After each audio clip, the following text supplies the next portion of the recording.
Ever since NIKKE got released, around 20 new characters were added, and even though I go for a lot of these new characters, surely I'm not using all of them all the time. So I think it's a good time to revisit all of the rate up characters, as well as the free characters in NIKKE, to see which ones I actually use, and which characters I regret going for. We will be covering quite a lot of characters, so feel free to skip around using the timestamps.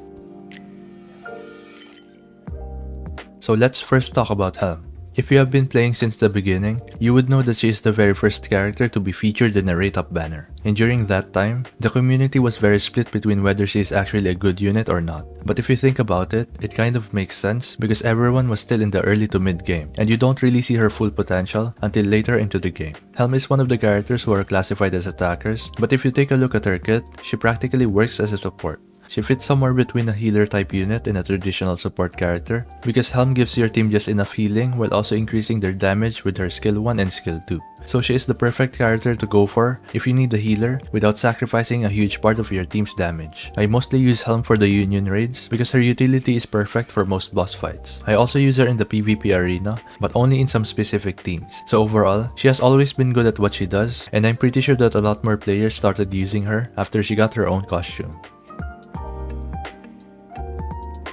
Next up, let's talk about Laplace. To give you a little backstory, way back when we used to have test servers for upcoming characters, Laplace was actually on track to be a better unit than Scarlet. She had insane damage scaling on her abilities, and especially when it comes to her burst. But unfortunately, they nerfed her damage the last minute before she was released. But even after getting nerfed, Laplace is still one of the best DPS units in the game. Her normal attack splash damage is very useful for hitting multiple enemies and multiple boss parts, and Laplace also has an insane burst ability that completely destroys bosses like Modernia and Tyson. So because of that, I don't regret pulling for Laplace. And recently, I somehow managed to get more copies of her, so she has been a big help in pushing the hard campaign. Next up, we have Winter Shopper Rupee. I actually had high hopes for this character because I thought that her skill 1 worked differently. But it turns out that Winter Rupee will be limited to a 2-1-2 formation because of her skill 1. Overall, you will see that new defender units being bad will be a recurring trend, which is unfortunate because a lot of the good units that we get are attackers, and we don't really get that many good options for defenders. I only recently used Winter Rupee to test her out with Biscuit, but a 2-2-1 formation is just as bad as I expected. So from a meta perspective, I regret pulling for her, especially because I went really deep into her banner. But aside from that, from a design standpoint, I don't regret pulling for her, and it's also nice to have a character that might never have a rerun in the future. Moving on, let's talk about Anne Miracle Fairy. Out of all the characters on the list, she is the only rate up character that I ended up skipping, and I absolutely don't regret anything. She is only really good for PvP, and I do think that climbing the PvP ranks should not be a high priority in your progression, because the PvP rewards are not good enough to justify pulling for PvP specific units. Not only that, if you do decide to use her outside of PvP, you will basically be using a more restricted version of Rapunzel. And around the time that Anne Miracle Fairy got released, I already managed to get Rapunzel, so it didn't make sense for me to go for a worse version of her. Next up, we have Neve. She is the first free SR character that was obtainable from the event.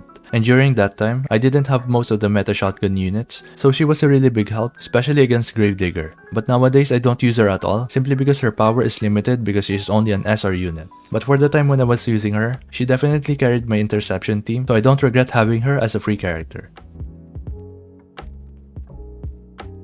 Next up, we have Modernia. I probably don't have to say much about this character because all of you already know how good she is. So far, I would say that she is the only rate up character that was 100% worth getting max limit break on, and that's what I exactly did. She is just completely broken. I can remember struggling in one of the stages in the campaign, and then after I got Modernia, I easily beat more than 10 stages beyond that. So Modernia is definitely a must-have, and she is by far the best rate up character so far, as well as in the foreseeable future.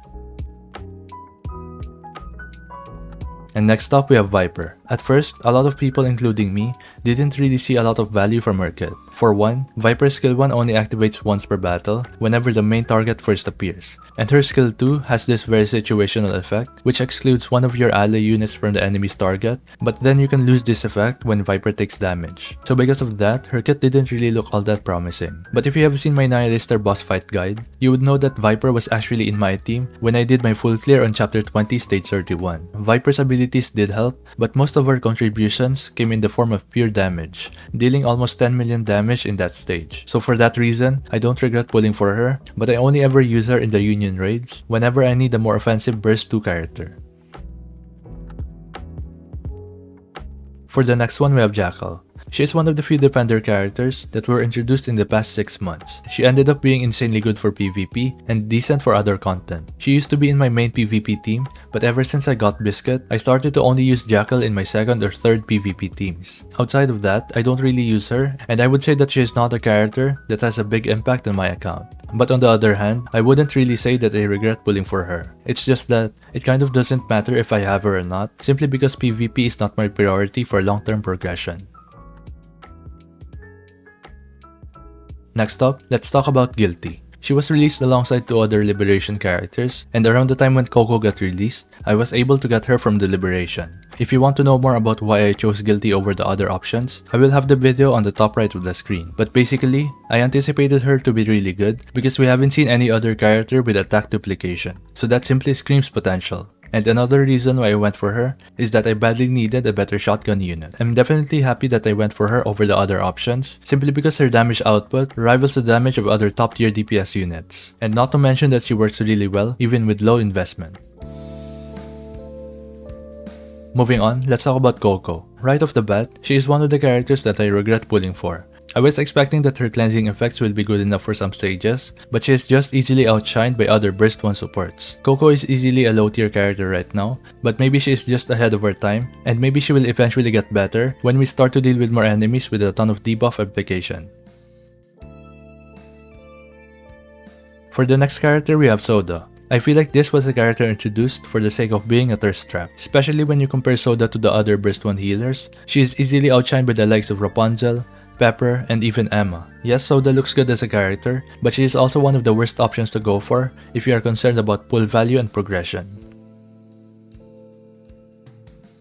And next up, we have the Chainsaw Man collab characters. I would say that Makima is the best one out of all the characters from this collab. She was not that good initially, but with the introduction of Biscuit, she became more usable in both PvP and PvE.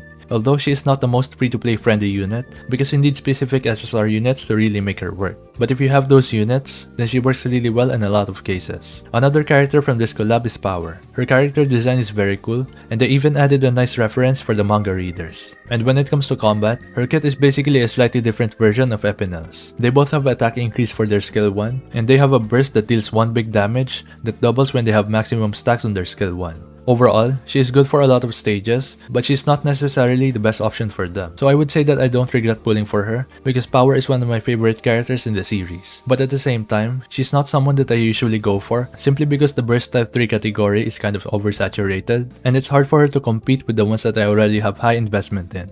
Next up, we have Himeno.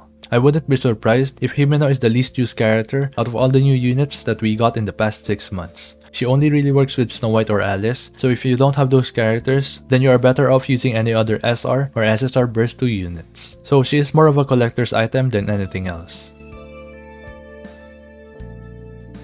Moving on, let's talk about the more recent characters, starting with Biscuit.